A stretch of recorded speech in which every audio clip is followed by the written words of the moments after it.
Hello friends, आज हम जानेंगे ब्लीफाराइटिस के बारे में, जिसमें हम पढ़ेंगे व्हाट इज ब्लीफाराइटिस, टाइप्स ऑफ ब्लीफाराइटिस, उनके science and symptoms and last में जानेंगे ट्रीटमेंट्स के बारे में। ओके, तो चलिए फ्रेंड्स फर्स्ट जानते हैं what is blepharitis. Okay, blepharitis is the sub acute और chronic inflammation of the eyelid और आईलिड मार्जिन। ओके, तो फ्रेंड्स यहाँ पर सब एक्यूट एंड क्रोनिक क्या है। ओके, तो फ्रेंड्स एक्यूट मीन्स अगर कोई इन्फेक्शन या फिर डिजीज इन्फ्लेमेशन वगैरह होता है वो बहुत ही कम दिन में कुछ दिन के बाद खत्म हो जाता है। नेक्स्ट क्रोनिक मीन्स जो इन्फेक्शन या फिर डिजीज वगैरह है वो बहुत ही लॉन्ग टर्म यानी बहुत दिन के बाद जाके खत्म होता है। अब नेक्स्ट व्हाट इज सब एक्यूट। ओके, तो फ्रेंड्स एक्यूट एंड क्रोनिक का बीच को हम कहते हैं सब एक्यूट, यानी जो भी डिजीज या फिर इन्फेक्शन वगैरह होता है वो ना कि जल्द खत्म होता है ना फिर बहुत दिन के बाद, वो कुछ टाइम के बाद जो इन्फेक्शन वगैरह खत्म हो जाता है उसको हम कहते हैं सब एक्यूट। क्लियर। तो फ्रेंड्स यहाँ पर ब्लीफाराइटिस क्या है। Blepharitis is the sub acute और chronic inflammation of the eyelid और eyelid margin. Clear. So friends अब चलिए next aetiological factors. First is mostly in children, usually bilateral. Next irritation from cosmetics, dust, smoke. अब next uncorrected refractive errors. Next chronic conjunctivitis. Okay, तो friends अब चलिए next जानते हैं types of ब्लीफाराइटिस के बारे में, जिसमें कि दो तरीके का मेनली टाइप्स रहता है। First anterior and second one that is posterior. Okay, तो फ्रेंड्स एंटेरियर में दो तरीके का ब्लीफाराइटिस रहता है। First one that is squamous blepharitis and second one that is ulcerative blepharitis. Okay, तो फ्रेंड्स यहाँ पर हम फर्स्ट चलिए बात करते हैं स्क्वामस ब्लीफाराइटिस के बारे में। It is characterised by hyperaemia, usually limited to the eyelid margins. It is not an infective condition. Okay, अब next symptoms, redness of the eyelid margins. Okay, तो फ्रेंड्स यहाँ पर जो eyelid margins होते हैं रेडनेस रहता है स्क्वामस ब्लीफाराइटिस में। Next burning and discomfort of the eyes, हमारा जो आइज है वो वहाँ पर बर्निंग सेंसेशन होता है एंड डिस्कम्फर्ट महसूस होता है। ओके, अब नेक्स्ट एपीफोरा, बहुत ही एक्सेसिव वाटरिंग होता है हमारा आइज में। ओके, अब चलिए नेक्स्ट जानते हैं स्क्वामस ब्लीफाराइटिस का science. First white dandruff like scales on the lid margins. Okay, तो फ्रेंड्स ये मेन पॉइंट है, इसको याद रखना।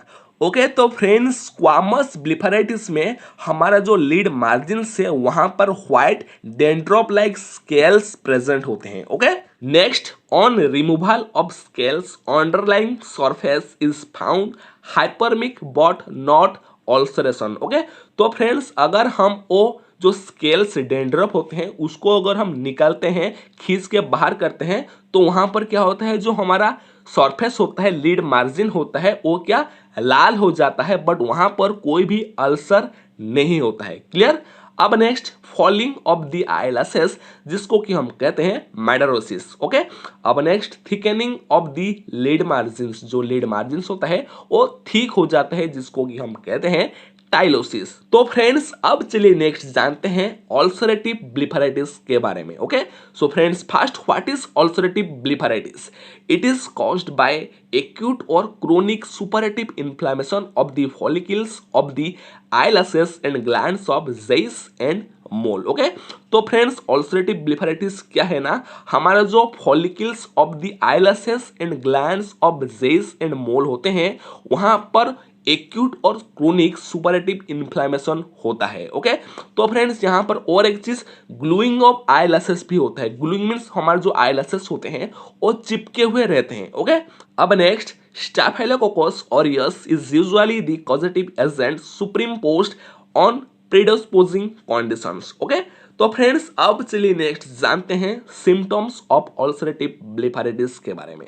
First itching, lacrimation and redness, soreness of the lid margins and loss of eyelashes. Okay, तो friends अब next signs, yellow crusts are deposited at the roots of the eyelashes with matting. तो friends ये point याद रखना, ulcerative ब्लिफराइटिस में yellow क्रॉस्ट्स होते हैं roots of eyelashes में, जो कि मेटिंग मीन्स जो हमारे आईलैशेस होते हैं वो अपने आप से चिपके हुए रहते हैं। ओके, अब next the crusts are removed with difficulty and bring eyelashes with it on removing the crusts. Small ulcers are seen around the bases of the eyelash which bleed easily. Okay, तो friends eyelashes पे जो क्रॉस्ट्स present होता है वो आसानी से नहीं निकलता है। ओके, तो फ्रेंड्स अगर आप वो क्रॉस्ट्स को खींच के निकलता है तो उसके साथ आईलैशेस भी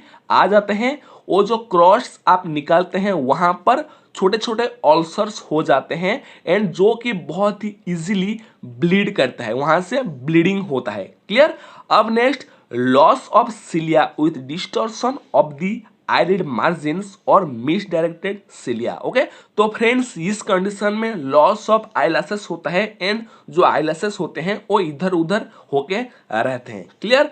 तो फ्रेंड्स अब चलिए नेक्स्ट जानते हैं complications of squamous and ulcerative blepharitis के बारे में, क्योंकि देखिए स्क्वामस एंड अल्सरेटिव ब्लिफराइटिस का कॉम्प्लिकेशंस दोनों ही सेम रहता है। First, chronic conjunctivitis, madarosis, loss of eyelashes due to destruction of the follicles by deep ulceration. Clear.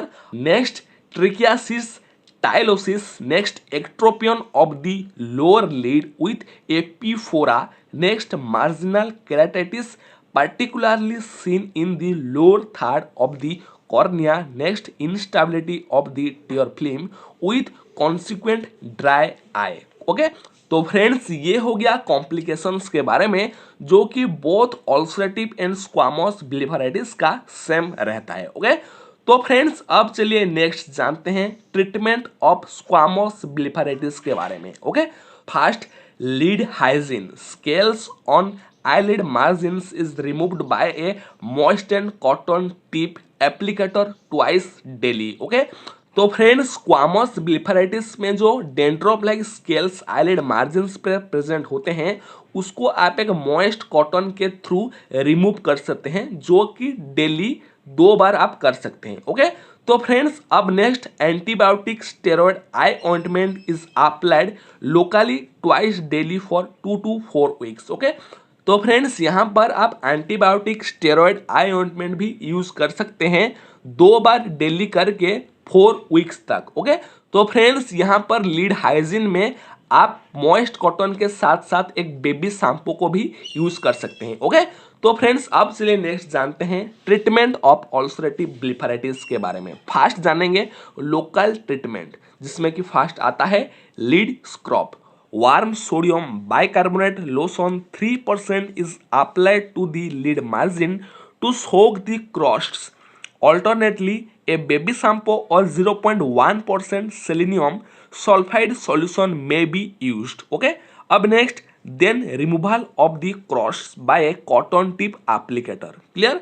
अब next, epilation of loss and diseased eyelashes. Next, antibiotic steroid ointment is to be applied by rubbing the lid margins 3 times daily. Okay, antibiotic drop or ointment is to be added. Chloramphenicol and ciprofloxacin are most effective against Staphylococcus aureus. Neomycin is best avoided because of high incidence of allergic reaction. Okay, so friends अब चलिए next जानते हैं general treatment के बारे में। First, ocular hygiene and hand washing, avoid hair oil, kajal और other ocular cosmetics. Next, correction of refractive errors. So friends अब चलिए नेक्स्ट जानते हैं पोस्टीरियर ब्लिफराइटिस के बारे में, जिसमें कि हमारा आता है माइबोमियानाइटिस। ओके, तो friends first, what is meibomianitis? It is a chronic infection of the meibomian glands, especially occurs in the middle age. It is mostly due to staphylococcal infection but may also occur in trachoma. Clear? अब next ले जानते हैं symptoms of meibomianitis. Okay? First, watering, fruity discharge mainly at the canthi, foreign body sensation. Clear? अब next signs of meibomianitis, जिसमें कि first आता है a white frothy secretion on the eyelid margins and at the canthi. Next, on pressing the lid margin, meibomian secretion is expressed as toothpaste. Okay, तो friends यहाँ पर मैं आपको थोड़ा सा बता दूं, जो माइबोमियन ग्लैंड का जो ओपनिंग्स होते हैं, ओके, तो फ्रेंड्स वहाँ पर अगर कुछ इन्फेक्शन या फिर डस्ट कॉस्मेटिक्स के वजह से अगर वो जो ओपनिंग्स होते हैं ब्लॉक हो जाते हैं, तो वहाँ पर क्या होता है ना, वो जो ओपनिंग होता है वो क्या होता है, पाउची, मीन्स थोड़ा सा स्वेलिंग टाइप का हो जाता है। अगर आप उसके ऊपर प्रेस करते हैं या फिर रब करते हैं तो वहां पर टूथपेस्ट जो माइबोमियन सिक्रेशन होता है जो कि टूथपेस्ट की तरह दिखता है। ओके, तो फ्रेंड्स अब next, on eversion of the eyelids vertical yellowish streaks shining through the conjunctiva are seen। Okay, अब next, associated features of blepharitis और chalazion may be seen. Clear? Okay, तो फ्रेंड्स यहाँ पर एक कॉम्प्लिकेशन रहता है जो कि है पापिलरी कॉन्जक्टिवाइटिस। क्लियर? तो फ्रेंड्स अब चलिए नेक्स्ट जानते हैं ट्रीटमेंट ऑफ मेबोमियानाइटिस, जिसमें कि first hot compress, next tarsal massage, vertical lid massage and removal of secretion with a moist cotton applicator. Next, systemic doxycycline and steroid antibiotic ointments are used 2 to 4 times daily। Okay, so friends बस इतना ही था ब्लिफराइटिस के बारे में, जिसमें कि मैं आपको बताया what is blepharitis, types of blepharitis, जिसमें कि दो तरीके का रहता है types, first anterior blepharitis and second one that is posterior blepharitis. Anterior में दो तरीके का रहते हैं, first squamous blepharitis and ulcerative blepharitis. Okay, next posterior में रहता है मेबोमियानाइटिस, जिसका भी मैं आपको साइन सिम्टम्स एंड ट्रीटमेंट अच्छे तरीके से बहुत ही सिंपल से आपको समझा दिया। तो फ्रेंड्स उम्मीद करता हूं कि जितना सारा चीज आज मैं आपको बताया आपको समझ में आया होगा एंड आप सेशन को एंजॉय किए होंगे। अगर हाँ है तो प्लीज वीडियो को लाइक कीजिए, कुछ डाउट्स है तो कमेंट्स कीजिए। हाँ, अगर आप इस तरीके से और भी वीडियोस देखना चाहते हैं, anatomy, physiology, pharmacology, digest, optometrist, ophthalmologist exams, microbiology के बारे में, तो प्लीज हमारे चैनल को सब्सक्राइब करके बेल नोटिफिकेशन को ऑल पे रख देना ताकि आने वाले हर वीडियो का नोटिफिकेशन आपको तुरंत मिल सके एंड आप हमारे साथ हमेशा जुड़े रहें। तो चलिए दोस्तों, तब तक के लिए bye bye, take care, see you in the next video. Thank you so much.